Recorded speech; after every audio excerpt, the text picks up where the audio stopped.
네, 안녕하세요. 자, 부동산 펀드 두 번째 시간이죠. 두 번째 시간인데, 이번엔 부동산 펀드의 영업에 대해서 이제 배웁니다.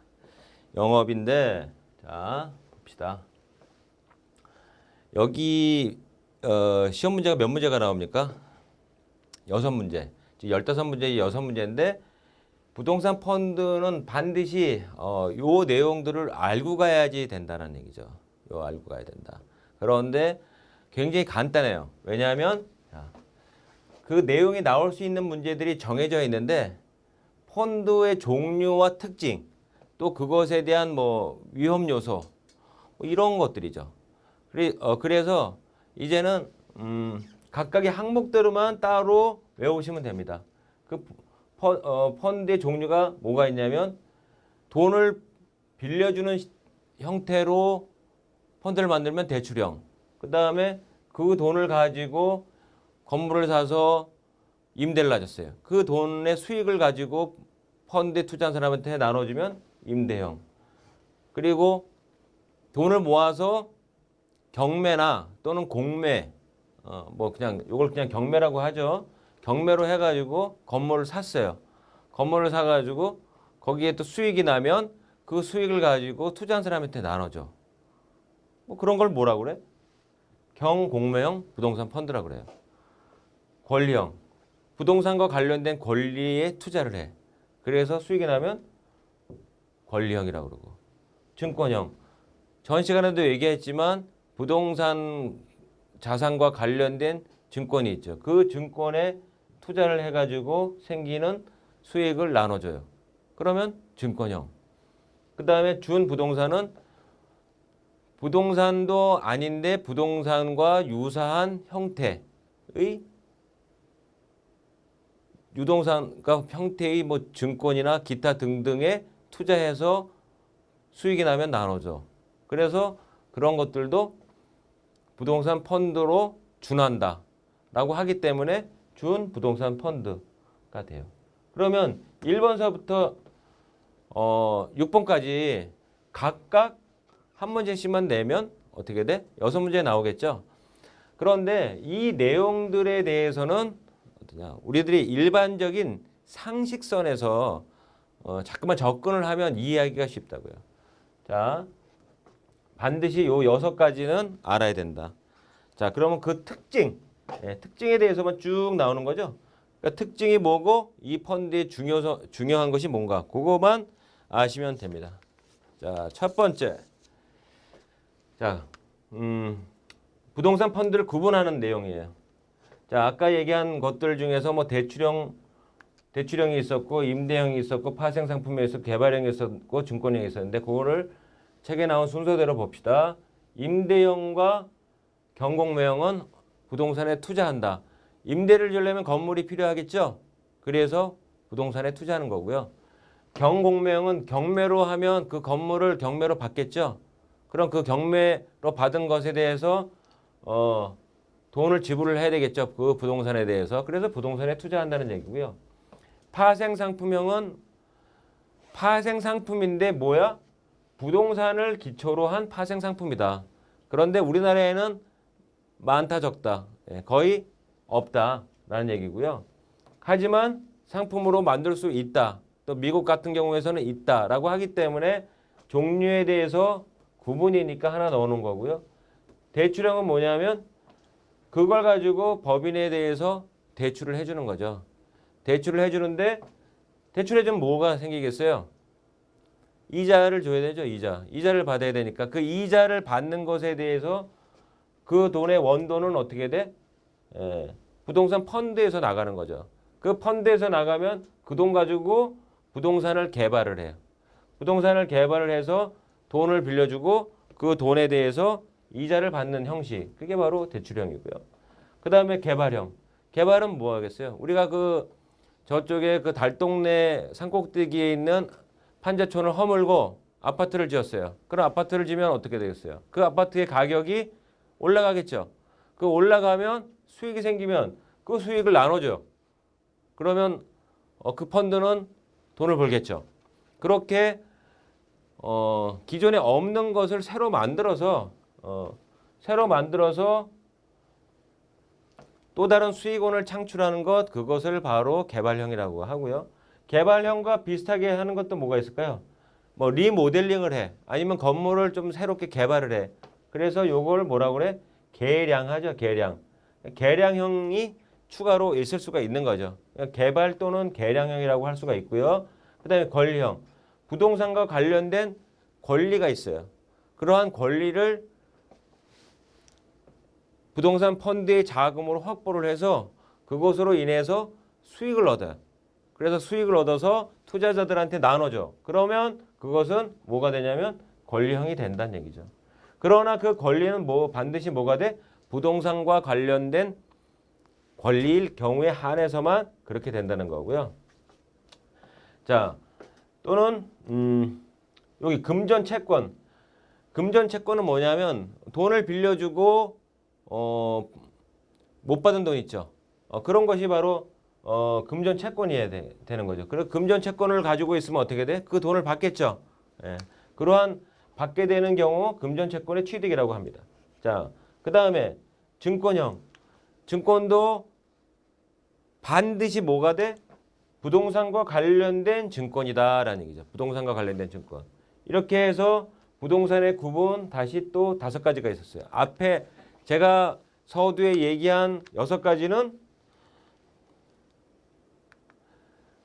부동산 영업에 필요한 여러 가지 이 책의 어떤 핵심적인 내용들 그 6가지 종류였고요. 그것을 다시 성격적으로 바꿨더니 이제는 부동산은 실물에 투자하는 경우가 생기는 거고 파생상품에 투자하는 경우가 생기는 거고 그리고 대출에 투자하는 경우가 생기는 거고 권리에 투자하는 경우가 생기는 거고 증권에 투자하는 경우가 생기는 거다. 이렇게 해서 구분을 한 거다는 얘기죠. 그러니까 이 이름들은 반드시 외우셔야 된다는 얘기입니다.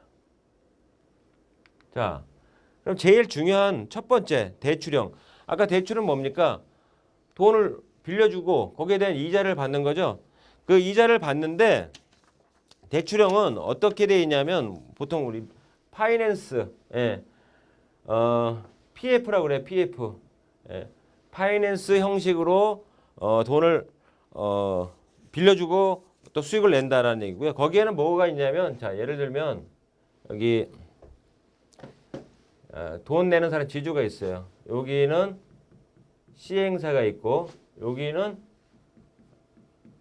시공사가 있어요. 시공사가 있고 그러면 시행사가 이제 시공사를 설정을 해가지고 요 시행사가 축으로 해서 내가 이 시공사를 H 건설을 중심으로 아파트를 질 거니까 요 시행사가 돈을 빌리는 거죠. 그래서 요 돈을 여기다가 투자를 해서 부동산 펀드에서 이 시행사한테 돈을 꿔주는 겁니다. 그러면 아파트를 짓고 수익이 나겠죠. 그러면 그 시행사가 다시 이 부동산 펀드한테 수익을 다시 갚아주는 거예요. 그러니까 대출형은 내가 아파트를 짓는데 돈이 필요하다. 따라서 그 돈을 거기다 투자해서 아파트가 짓고 나서 돈을 받게 되면 너한테 이자까지 쳐줄게. 이렇게 생각을 하시면 됩니다. 시행사와 시공사를 끼고 있는 것들이 대출형 부동산이다라고 이해를 하시면 훨씬 편하게 되는 거죠. 자, 그러면 대출형 부동산은 가장 중요하다라는 얘기고요. 어떻게? 펀드 재산의 50%를 부동산 개발 사업에 투자하는 시행사, 어디다 합니까? 시행사에 대출을 한다는 얘기죠. 시행사는 그 사업을 추진하는 회사예요. 그래서 요거는 뭐 큰 회사, 뭐 큰 건설회사가 아니다라는 얘기고요. 그 건설회사가 아니기 때문에 이제 이런 펀드들을 이용해서 할 수 있다라는 얘기고, 시공사는 건물을 짓는 것들입니다. 건물을 짓는 회사들. 따라서 요것이 헷갈릴 수가 있는 거죠. 어디에 대출을 해? 시행사에 대출한다 라는 얘기고, 그러면 시행사가 불안합니다. 불안하고 어쩐지 못 받을 것 같아. 그래서 그걸 어떻게 하냐면 어떤 큰 사업, 아파트 개발 사업 하는 것처럼 프로젝트 파이낸스 방식으로 돈을 빌려준다라는 얘기고요. 자, 그러면 형태로는 어떤 형태냐면 시행사한테 자금을 꿔줘요. 꿔주고 그 확정된 이자를 받는다는 점에서 노어와 똑같아? 회사채 투자와 같다라는 얘기죠. 그게 바로 대출형 부동산에 대한 어떤 기본 맥이고요. 하지만 자, 시행사가 커요, 작아요? 조그만 회사거든요. 조그만 회사니까 내가 그런 회사에 펀드에서 돈을 빌려주면 얼마나 불안하겠어요. 그래서 그런 위험 요인이 있습니다. 자, 펀드에서의 리스크, 위험은 뭡니까? 지난 시간에도 말씀을 드렸죠. 손실을 보냐 안 보냐는 얘기죠. 내가 이 펀드가 시행사한테 돈을 꿔주면서 손실을 보게 될 수 있는 요인, 그런 겁니다. 따라서 위험 요인이라는 거는 손해 요인, 손실하고 딱 개념을 머릿속에 넣으시고요. 그 다음에 시행사가 어떻게 하면 사업을 지연시켜. 뭐 이거 해도 안 되고 저거 해도 안 되고 막 이런 얘기. 그 다음에 언제끔 원리금을 받기로 했는데 돈을 안 줘. 그러면 원리금 지연 이렇게 되고요. 또 하나는 그것을 담보로 해가지고 돈을 빌려줬는데 내가 이 땅이 있으니까 여기다 아파트 지으면 돈이 생깁니다 라고 이렇게 얘기를 했는데 그 땅값이 확 떨어진 거예요. 50% 이하 떨어졌어요. 그러면 원금 받기 불안하겠죠. 그래서 그 담보 가치가 떨어질 경우. 또 하나는 뭐냐면 같이 손잡은 시공사가 따로 있어요. 시공사. 시공사가 신용도가 떨어지면 그게 잘 안 나가겠죠. 물건이 잘 안 나갈 거 아니에요. 그러면 내가 원래 그 빌려줬던 돈을 되받지 못하는 경우가 발생한단 말이에요. 따라서 대출형 부동산의 위험 요인 이런 경우들은 시공사와 시행사의 메커니즘을 조금 이해하고 보면은 내가 시행사가 이렇게 사업을 지연시키거나 담보 가치가 떨어지거나 그다음에 돈을 제 날짜에 안 내거나 또는 같이 손잡은 시공사가 신용도가 떨어지거나 하면은 손실 볼 수도 있겠다라는 거를 위험 요인이라고 하고 요것에 대한 질문을 많이 하게 되는 거죠. 자, 그다음에 그래서 어떻게 하느냐? 이거를 시행사의 사업부지 확보 여부 여기에 관심을 가져야 돼요. 그다음에 시공사의 신용 수준에 관심을 가져야 돼. 또 하나는 뭐냐면 시행사의 인허가의 가능성에 대해서 또 관심을 가져야 돼요. 그리고 그 개발 사업의 사업성, 이건 뭐냐면 수익성이죠. 진짜 수익성이 있냐 없냐, 수익성이 있냐 없냐에 대해서 관심을 가져야 된다. 여기서 어떻게 물어보냐면요. 자, 사업 부지는 누가 합니까? 요거는 아파트 짓는 현대 뭐 아파트 무슨 삼성 아파트 이런 데서 하는 것이 아니라 그런 것들은 뭐야? 삼성과 현대는 시공사가 되는 거예요. 그러니까 시공사는 신용만 있으면 돼. 그러니까 큰 회사들이 되는 거죠. 보통 아파트들이 왜 이렇게 큰 회사들이 되냐면 시공사의 신용 수준을 좋은데 고르니까 그런 데 되는 거고요. 그 다음에 진짜 사업 부지가 있냐 없냐, 시행사가 땅을 제대로 확보했냐 안 했냐, 그래야지 뭐 되는 거고. 그 다음에 정말 그 아파트를 새로 지어가지고 수익이 있냐 없냐 이걸 따지는 겁니다.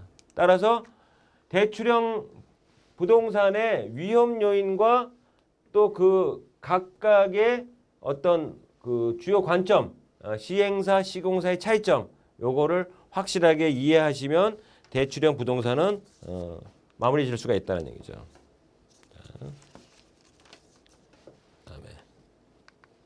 자, 두 번째, 임대형. 뭐 우리들 그 꿈이 뭡니까? 오피스텔 한 10채쯤 가지고 있다가 그거 가지고 임대 수입 받아가지고 놀러 다니는 게 보통 사람들의 꿈이죠. 그것처럼 자, 임대하는 것이죠. 누가 임대를 해요? 우리는 돈이 없어요. 돈이 없기 때문에 그걸 어떻게 펀드로 만들어서 이제 임대 사업을 하는 거죠. 그 임대 사업을 해서 생기는 수익을 누구한테 줘? 펀드 투자자들한테 주는 겁니다.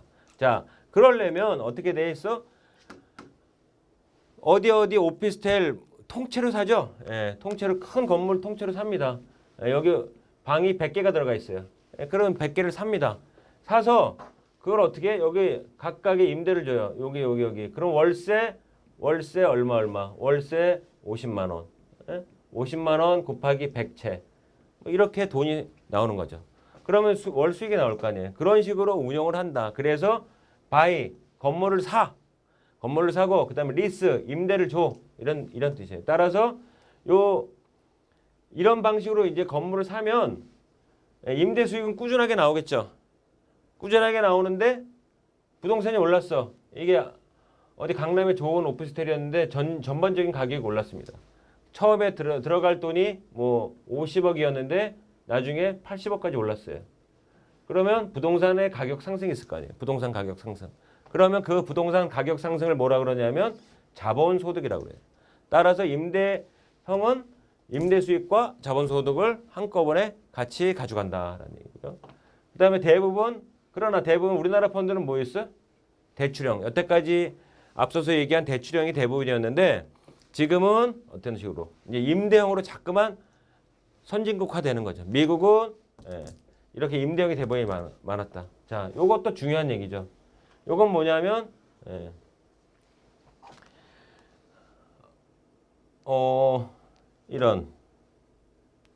요건 저 잘못됐네요. 요건 뭐 되냐? 임대형은 브라인드 방식이 아니에요. 브라인드 방식이 아니고 특정형 방식이에요. 특정형 방식. 왜냐하면 내가 어느 건물에 사서 어떻게 하겠다라는 얘기고요. 그래서 요거는 사전에 미리 정해야 돼. 정해서 특정한 건물을 놓고 산다는 얘기죠. 따라서 요거는 임대형은 특정형 방식이다. 요것도 시험 문제 잘 나옵니다. 특정형 방식. 자. 그러면 임대형도 아까처럼 위험 요인이 있겠죠. 뭐가 위험하겠어요? 그 건물을 샀어요. 샀는데 안 나가. 그게 바로 뭐야? 공실률. 그 다음에 그 건물을 운영하는데 경비가 너무 많이 들어. 경비. 대출을 많이 받았는데 대출 이자가 너무 비싸. 그런 얘기고요. 물건을 샀는데 가격이 떨어졌어요. 그게 바로 임대형 부동산에 손실을 볼 수 있는 위험이고요. 따라서 그걸 하기 전에 최근 주변의 공실률이 얼마나 되는지, 주변의 임대료가 얼마나 되는지, 내가 그 집의 임대료를 어느 정도나 돼야 되는지, 또 그 건물을 살 때 가격이 어느 정도나 돼야 되는지, 또 내가 그것을 팔려면 어느 정도의 가격에 팔 수 있고 또 정말 제때 팔 수 있는지 이런 것들을 사전에 점검을 해야 된다는 거죠. 내가 임대 아파트 주인이야. 내가 오피스텔 2개, 3개를 같이 할 수 있는 임대업자가 되고 싶어. 라는 관점에서 임대형 부동산 펀드를 보면 너무도 흥미로운 일이 되는 거죠. 예. 저도 이렇게 임대형 부동산 펀드가 아니고 저는 임대업자가 되고 싶은 꿈이 있어요. 아직은 없죠. 임대 아파트. 자, 그러면 그 다음에 이제 경공매 부동산 펀드. 이것도 자 어떻게 한다고 그랬어요? 경매로 건물을 산다 그랬죠? 자, 그럼 법원이 실시하는 걸 뭐라 그래? 경매라고 그래. 자산관리공사나 은행이 실시하는 걸 뭐라 그래? 공매라고 그래. 경매나 공매는 방법은 다 똑같아요. 그러니까 경매나 공매는 똑같으니까 다 합해서 경공매 이렇게 말합니다. 경공매. 그래서 경매나 공매로 해가지고 어떤 아파트나 건물을 받는 거죠. 자, 한번 생각해 봅시다. 그런데 경매하는 물건을 사전에 정해가지고 받을 수 있어요? 없죠.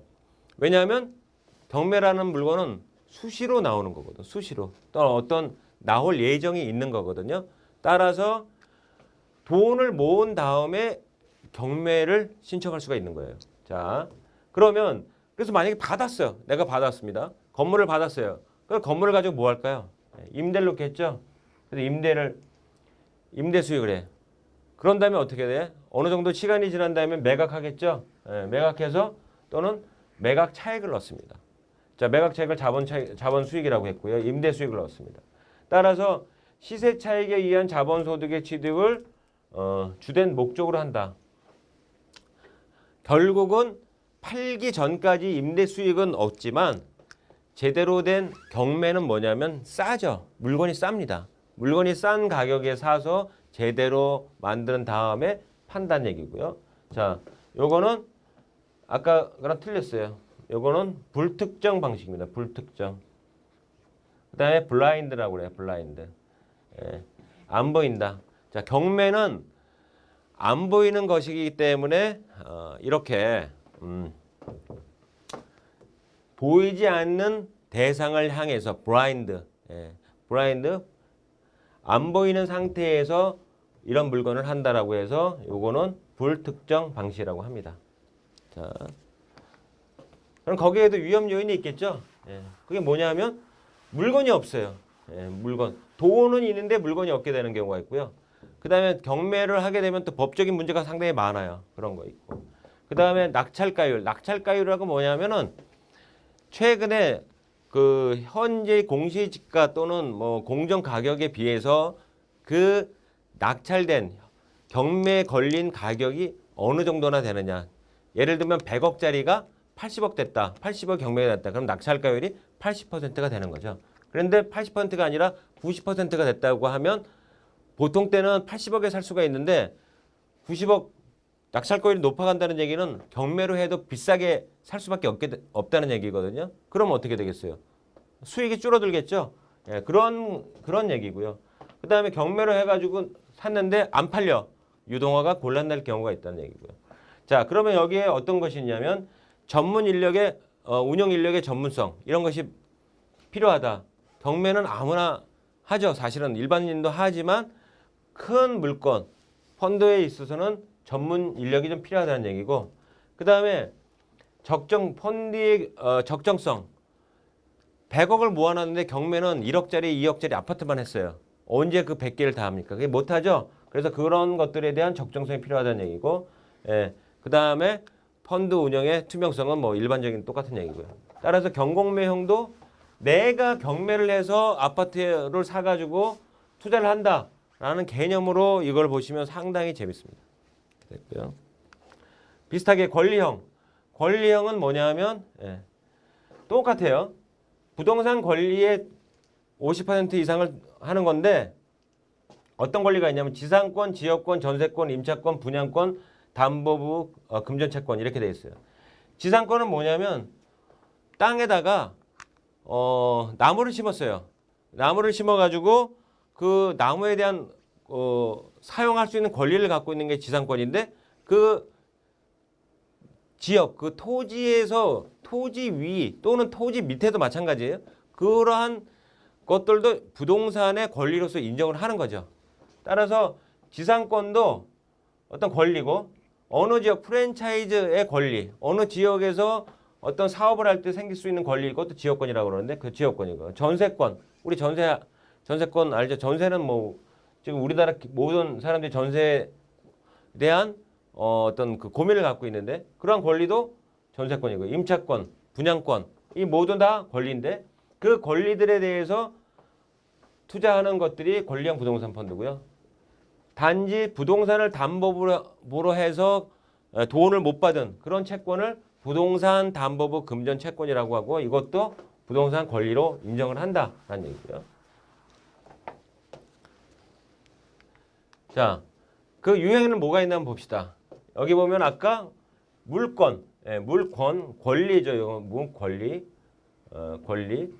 그러면 그거는 지상, 지역, 전세권 등에 투자하는 건 물권이고요. 채권, 받을 권리거든요. 받을 권리. 받을 권리니까 받을 권리. 이게 뭐냐면 분양권, 담보부 채권 등에 투자하는 걸 받을 권리. 채권에 투자하는 것이다. 그러니까 물권과 채권에 투자하는 두 가지가 있다는 얘기고요. 그래도 여기에도 또 뭐가 그런 것들이 있고요. 자, 그러면 여기에는 위험 리스크는 빼고요. 그다음에 증권형으로 다시 넘어가겠습니다. 증권형 뭐냐면 자, 부동산과 관련된 증권들이 있을 거 아니에요. 그 증권들이 뭐 있냐. 그게 중요하겠죠. 자, 특정 부동산 관련 증권의 몇 퍼센트? 50%. 리츠, 부동산 회사 발행 주식에 펀드 재산을 50% 투자하는 거. 부동산 개발 회사가 발행한 증권에 50%를 투자하는 거. 부동산 투자 목적 회사가 발행 지분 증권에 50%를 투자하는 것. 이게 바로 증권형이죠. 그러면 여기에서 증권형에 대한 문제는 뭐가 있냐? 요 앞부분. 예. 특정 부동산 관련 리츠 발행 주식, 부동산 개발 회사가 발행한 증권, SPC가 발행한 지분 증권. 요것이 제일 중요한 내용들입니다. 자, 파생상품 부동산 펀드. 파생상품 뭐냐? 부동산을 기초로 한 파생상품에 펀드 재산의 50%를 투자하는 거다. 사실은 우리나라에 잘 없는데 임대형 부동산 펀드에 있어서는 생길 수가 있다라는 얘기고요. 개발형. 자, 개발형은 어떻게 생각하면 되냐면 내가 재건축을 한다거나 판자촌을 개발한다. 어떤 그곳에 살고 있다라고 생각하시면 됩니다. 따라서 이 개발형은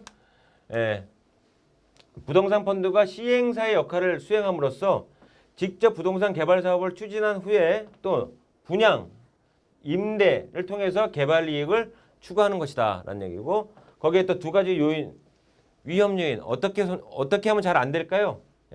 개발 사업이 지연되거나 임대나 분양이 잘못되거나 할 때는 개발형 판자촌에 투자해도 잘못될 수가 있죠. 따라서 그러한 재건축이나 재개발 사업에 투자한다는 생각으로 하면 개발형은 재개발 지역이다 이렇게 개념을 생각하시고 뭘 점검을 해야 돼? 어디 달동네 재개발하는 사업계획서를 검토를 해야 되겠죠. 그리고 부지 확보가 제대로 되어 있나. 그 다음에 시공사, 그 건축은 누가 해요? 삼성이나 현대 큰 회사들이 하죠. 그걸 뭐라고 그래? 시공사라고 그래. 시공사가 제대로 선정되어 있나라는 걸 아셔야 되고요. 근데 더 중요한 거는 허가도 아직 안 났어. 그런데 허가가 날 가능성이 있냐 없냐 그죠? 정말 내가 그 지역에 재개발을 하는데 정말 허가가 날 수 있나? 라는 걸 사전에 점검을 해봐야 되는 거고, 그 다음에 만약에 거기에 아파트를 지었어요. 그런데 너무 높아가지고 산 꼭대기까지 경치만 좋아요. 그럼 분양이 되겠어요? 안 되겠죠. 그런 게 미분양됩니다. 그럼 그 미분양되는 지역인지 아닌지 사전에 검토를 해야 된다는 얘기고요. 그러한 것들을 검토를 하면 개발형 부동산이 훨씬 더 잘 운영되겠죠. 그럼 여기서 질문은 뭘 할까요? 개발형 부동산의 개념, 그리고 손실 볼 수 있는 위험, 그리고 반드시 개발형 부동산은 사전에 이런 것들을 점검해야 된다라는 거를 아시면 될 것 같아요.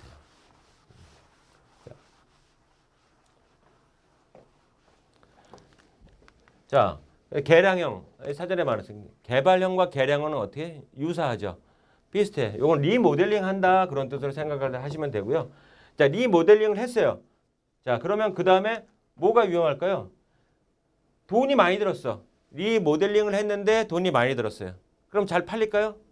가격이 올라가는데 잘 안 팔리겠죠.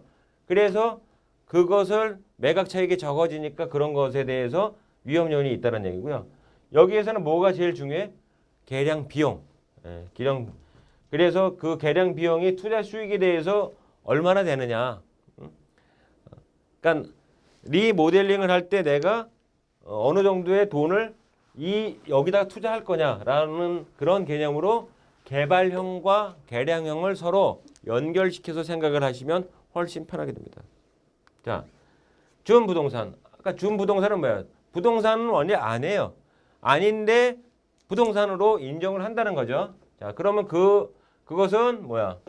증권, 형식적으로는 증권에 투자하는데 증권 펀드라고 할 수 있으나 여기 투자 내용과 경제적 효과가 부동산 펀드의 범주에 속한다고 해서 간주 인정되는 경우 그것을 준부동산 펀드라고 한다.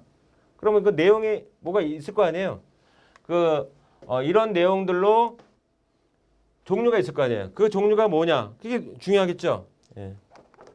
그럼 그 종류가 시험에 나오겠죠. 일단 부동산 펀드가 아닌데도 불구하고 부동산 펀드라고 인정하는 것들이 뭐냐? 이런 건 시험에 잘 나온다는 거죠. 그게 뭐냐면 부동산 개발 사업에 투자하는 회사의 발행 채권.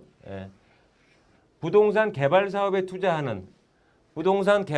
투자하는 회사가 발행한 채권, 채권이라는 얘기고요.